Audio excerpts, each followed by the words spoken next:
भैलन मदानी सरकार हो, मक्का में पैदा भैलन मदानी सरकार हो।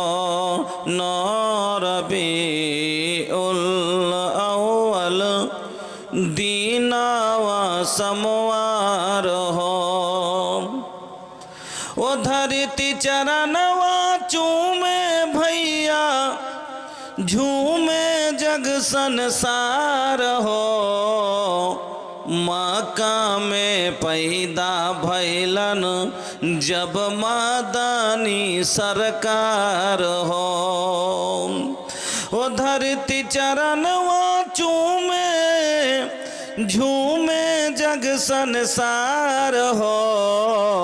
मक्का में पैदा भैलन जब मदानी सरकार हो। गम गम बदनवा गम के नबी के चमके लालीलार हो। गम गम बदनवा गम के नबी के चमके लालीलार हो। तो दाई हलीमा भैलन भैया उन पे निसार हो। तो दाई हलीमा भैलन भैया उन पे निसार हो। मेहराबे काबा झोकल झोकल भैया मीनार हो। मेहराबे काबा झोकल झोकल भैया मीनार हो। लात के दहिया टूटल फूट मानत के फूटल कपार हो। बूत के दहिया टूटल फूटल उनके कपार हो। मक्का में पैदा भैलन जब मदानी सरकार हो। घर घर प्रीतिया जागल भैया नफरत भइल फरार हो। घर घर प्रीतिया जागल नफरत भइल फरार हो। अरे दुखियन गरीबन के दिल पे आइल बाटे करार हो। दुखियन गरीबन के दिल पे मिलल बेटा करार हो। मक्का में पैदा भैलन जब मदानी सरकार हो। सुंदर हमरे नबी का चेहरा, सुंदर हमरे नबी का चेहरा निम्मन बाटे विचार हो। सुंदर हमरे नबी का चेहरा निम्मन बाटे विचार हो। एक खुदा के कैलन आके जग में प्रचार हो। एक खुदा के कैलन आके जग में प्रचार हो। मक्का में पैदा भैलन मदानी सरकार हो। नौ रबीउल अव्वल दीनावा समवार हो। श्रद्धेय सम्मानित ও নির্বাচিত আজকের সভার মহামান্য সভাপতি মহাশয় জনাব মাওলানা রবি আসসালাফি হাফিজাহুল্লাহ ওয়া তাওয়াল্লাহ, মঞ্চের বয়োজ্যেষ্ঠ ওলামায়ে কেরাম, সামনের ইসলাম দরদি ভাইরা বন্ধুরা, পর্দানসীন মা ও বোনেরা, সমস্ত প্রশংসা যাবতীয় গুণগান একমাত্র আল্লাহ রাব্বুল আলামিনের জন্য, যিনি আমাদের সকলের আহারদাতা পালনকর্তা। সেই মহান আল্লাহর একবার সকলে প্রশংসা আদায় করি, পড়ি আলহামদুলিল্লাহ। অতঃপর দরুদ এবং সালাম মা আমিনার লাল, মরুর দুলাল, নবী মক্কি, নবী মাদানী, নবী মুহাম্মদুর রাসূলুল্লাহ সাল্লাল্লাহু আলাইহি ওয়াসাল্লামের প্রতি শতকোটি শান্তির ধারা অবতীর্ণ হোক। আল্লাহুম্মা সাল্লি ওয়া সাল্লিম বারিক আলাইহি। আমার মুসলিম ভাই ও বোনেরা, আমি আপনাদের সম্মুখে মহান রব্বুল আলামিনের পবিত্র কালাম আল কোরআনুল কারীমের দুই জায়গা থেকে দুটি আয়াত পড়েছি এবং বিশ্বনবী মুহাম্মদুর রাসূলুল্লাহ সাল্লাল্লাহু আলাইহি ওয়াসাল্লামের সহিহ বুখারীর একটি হাদিস আপনাদের সম্মুখে রেখেছি। তাকে সামনে রেখে যেই উদ্দেশ্য নিয়ে আমাকে আপনারা এই সমাতে স্টেজে দিয়েছেন, ইনশাআল্লাহ সেই উদ্দেশ্যর দিকে লক্ষ্য রেখে সে বিষয়ের উপরে আলোচনা করব, যেটা মুক্তাজায়ে হাল, যেটা দরকার। বন্ধুরা আমার, কিন্তু মানুষ একটা কথা বলে, খ্যাতে না থাকলে কি খৈলানে জমা হয়? খ্যাতে না থাকলে খৈলানে কি করে জমা হবে? ভুঁয়ে উপজিলে খৈলান বোঝ হয়, কিন্তু আমার খ্যাতি খালি তো খৈলানে আমি পাবো কোথায়?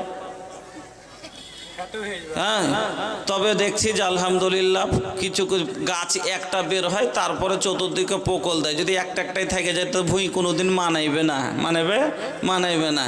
তবে পোকল দিতে দিতে তখন এমন ঘন হয়ে যায় যে দেখ একবারে লাহা লাহা ফসল হয়ে যায়, দেখতে ভালো লাগে। যাক, ওইভাবে দেখছি ফুনকি বাড়তে আছে। ইনশাআল্লাহ আশা করছি আমি আপনাদের কাছে কে भैया हम का बताई, हम हो मजबूर बानी। रउआ लोग भोजपुरी में इंटरेस्ट रखेला, ये हमके पता बा। काहे का भोजपुरी जबान ऐसन जबान बन गईल बा, चाहे भैया कुछ समझ में कम आवे लेकिन मज़ा ज़्यादा आवेला। लेकिन हम कैसे बताई रउआ लोग के हम हो मजबूर बानी। এবার কার মুখে হাত দেবো? কইছে একটা মৌলভী সাহেব খাড় হয়ে গেছে, কইছে যে ये भोजपुरी जुबान हर के कमेर जुबान लय। भोजपुरी जबान अरे कमेर जबान लय, भोजपुरी को কোনো লাভ বুঝতে পারি না, না কহাই ভালো, আর ওই ভাষা লিয়া মরছে, তাই বলছে। এবার আমি যখন স্টেজে গেছি তারপরে আমাকে বলছে মোল্লা একটু কাটিহার জেলায়, তো বলছে মোল্লা একটু ভোজপুরি বেশি বলবেন। ওই এলাকার মানুষ সবাই কিন্তু ভোজপুরি বোঝে, আমদাবাদ এলাকা, ভোজপুরি মহিলারা ভোজপুরি বলতে পারে ওই এলাকায়। তখন আমি বললাম ভোজপুরি বলা তো চলবে না। কইছে কেন? কইছে ভোজপুরি বলা এলাকা চলবে না, যে এটা কমের জুবান লয়। এখানে আমার আগে এক বক্তা বলছিলেন, এক মৌলানা সাহেব, যে ভোজপুরি জবান বল আমার কমের জবান লয়, যাতে কোনো লাভ নাই, এটা জবান বলা ঠিক লয়। তা আমি বলবো একটা কথা, যে ভোজপুরি বলা যদি ভুল হয় তো ইংলিশ বলা হারাম। ভোজপুরি বলা যদি ভুল হয় তো ইংলিশ বলা হারাম। ভোজপুরি ভাষা তো অনেকটা মানুষ বুঝতে পারে কি পারে না, কারণ এই ভাষাটাতে বাংলা, হিন্দি, উর্দু সব মিশাইলে। কিন্তু ইংরেজি যদি ভাষণ রাখা যায়, বুঝতে পারা যায়। একটাও বুঝতে পারে কয়টা প্রফেসর আছে এখানে, কয়টা হেডমাস্টার আছে এখানে যে যারা ইংলিশ বুঝে। তবে ইংলিশে বক্তব্য দিলে দারুণ জানকার গো, বক্তব্য দিলে ইংলিশে ঝেড়ে দিলে। আর আমি ফের ভোজপুরি বললে কইছি যে সব ভালো লয়, তখন আমার পিছে তখন কিল গাড়াগাড়ি শুরু হয়ে গেল। যাক বাবা, আপনাদের এটা বেঙ্গুল, এখানে ওরকম বলবো না, তবে আপনাদের দিকে দেখে যদি দরকার পড়ে তাহলে মাঝে মধ্যে বলা যাবে।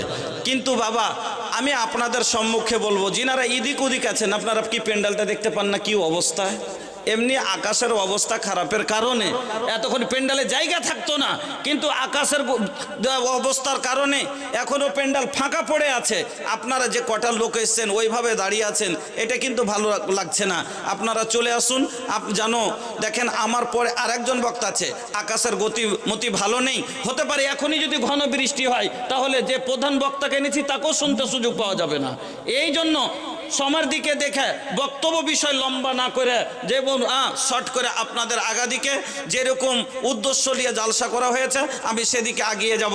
আমি আপনাদের সম্মুখে মহান রাব্বুল আলামিনের পবিত্র কালামের প্রথম আয়াতটি যেটি পড়েছি সে আয়াতটি হচ্ছে বিসমিল্লাহির রহমানির রহিম আন্নাল মাসাজিদা লিল্লাহ ফালা তাদউ মা আল্লাহি আহাদা। আমরা সবাই জানি মসজিদ আল্লাহর ঘর, জানি না আমার আগে শেখ মসজিদ সম্বন্ধে আয়াত পড়েছিলেন, কিন্তু আমি আপনাকে শর্টে একটু বুঝাবার জন্য মসজিদকে আগাদিকে রাখছি। তার কারণ হলো উদ্দেশ্য না দেখে আমি আপনার কাছে হাত পাতবো, একটা লোক ডাইরেক্ট এসে একটা লোকের কাছে এরকম করে হাত বাড়িয়ে দিয়ে দাঁড়িয়ে আছে, আপনি কি বুঝবেন আমি কি বুঝবো? কিছু বুঝবো না। কিন্তু ওই লোকটাই বা বুঝতে পারলে বলবো যে মুখ যতক্ষণ না খুলছে ওকে কেনে দেবো নাকি, যতক্ষণ মুখ খুলে না তখন ওকে আমি কেন দেব। কিন্তু একটা লোক আপনার কাছে এসে বলছে ভাই এইরকম অবস্থা, চিকিৎসা করে চলতে পারি না, এরকম মানে নিজের যা কষ্ট আছে সব প্রকাশ করার পর আপনার কাছে হাত পাতিয়ে বলছে বাবা 10টা টাকা হলে দিয়েন, এই অসুবিধাতে আছে, লোকটা অবশ্যই দয়া হবে বেশি, কেন ওর কষ্টটাও জানতে পেরেছে।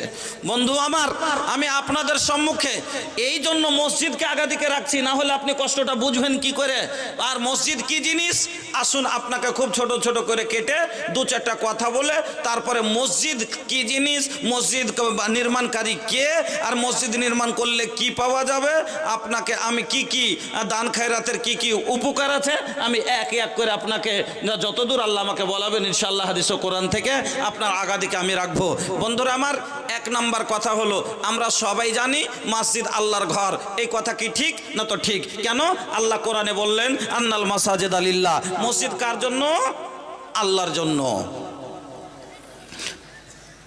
ফালা তাদউ মা আল্লাহি আহাদা, আল্লাহ বলছেন ওখানে তোমরা কাউকে ডেকো না, কাউরের ইবাদত করো না, কাউরের বندگی করো না, কাউরের পূজা পাঠ করো না, কাউরের ইবাদত বندگی ওখানে হয় না, কার হয়? শুধু আল্লাহর। 2 নম্বর, তাহলে একবারে স্পষ্ট বুঝে গেলেন মসজিদ আল্লাহর ঘর। 2 নম্বরে মসজিদ নির্মাণকারী কে? মসজিদ নির্মাণকারী কারা? মসজিদ নির্মাণ কে করবে তার দলিল আল্লাহ রাব্বুল আলামিন বলে দিলেন কোরআনের মধ্যে। আপনারা সবাই শুনে আছেন, কালকেও জলসা হয়েছে, আপনারা শুনে হবেন আর শুনেছেন যে ইন্নামা ইয়ামুরু মাসাজিদাল্লাহি মান আমানা বিল্লাহ ওয়াল ইয়াউমিল আখির ওয়া আকামাস সালাহ ওয়া আতাজ যাকাহ ওয়া লাম ইয়াখশা ইল্লাল্লাহ ফাসা উলাইক। আল্লাহ রাব্বুল আলামিন বলছেন 1 নাম্বার গুণ হবার মধ্যে যে তার ঈমান আল্লাহর উপরে হবে। আচ্ছা, আমরা সবারই ঈমান আছে না নাই? আল্লাহর উপরে আছে, এই গুণ আপনার আমার মধ্যে।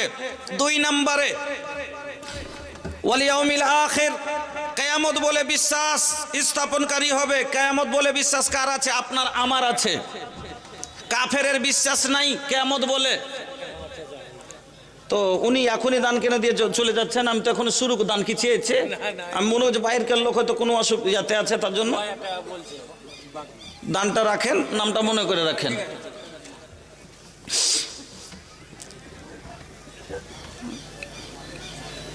তো ওয়াজ শুনেন, হাজি সাহেব নামগুলো লিখে রাখেন, নামটা লিখে রাখেন, যাক লম্বা করব না। আমি আপনাদের সম্মুখে খালি বুঝিয়ে দিতে চাইছি আপনাকে যে ঈমান আল্লাহর উপরে আপনার আমারই আছে, কিয়ামতের উপরে বিশ্বাস আপনার আমারই আছে।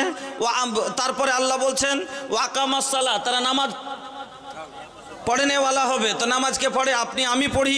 ওয়া আতাজ যাকাত, তারা যাকাত দেনেওয়ালা হবে, তো তাহলে যাকাত আপনি আমি দিই।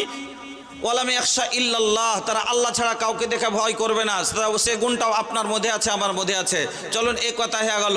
এবার বলবেন যে মসজিদ নির্মাণ করে পাবোটা কি, কেন করব? আমার টাকা 10,000 ফ্রির টাকা নয় বাবা। এই 10,000 ইনকাম করতে আমাকে 1 মাস বিদেশে পড়ে থাকতে হয়েছে। এই 10,000 টাকা আমার জমিতে 6 মাস ভুট্টার পিছে খাটার পরে 10,000 টাকা হয়েছে। আমি যে 10,000 টাকা আল্লাহর ঘরে দিব, মসজিদে দিব, তো কেন দিব? ফায়দা না জেনে দিব? লাভে লোহা বহে, বিনা লাভে তুলা বহে দেয় না। আমি লাভ না বুঝলে কাজ করব কেন? আর এটাই ঠিক, বিনা লাভে কোনো কাজ করাই চাই না, ফালতু কাজ কেন করব? লাভ বুঝে কাজ করতে হবে। তাহলে লাভ কি হবে? আল্লাহ পাকের নবী বললেন লাভ কি হবে না, তো মাম বানা লিল্লাহি মসজিদান বানাল্লাহু লাহু বাইতান ফিল জান্নাহ। লাভ কি হবে? তুমি আল্লাহর জমিনে মসজিদ নির্মাণ করবা, আল্লাহ তোমার জন্য জান্নাতে ঘর নির্মাণ করবে। এবার ফের প্রশ্ন করতে পারে, আচ্ছা মৌলভী সাহেব দেখাতে পারবেন কেউ পেয়েছে? দেখাতে পারবেন? কিছু তো একটু নমুনা তো দেখান। যদি দেখতে হলে এবার তাহলে একটু চলেন, চট করে আগিয়ে কার কাছে যাই? মারিয়ামের কাছে যাই। মারিয়ামকে চিনেন? ছাত্র বলছে মাস্টারকে, এই মাস্টার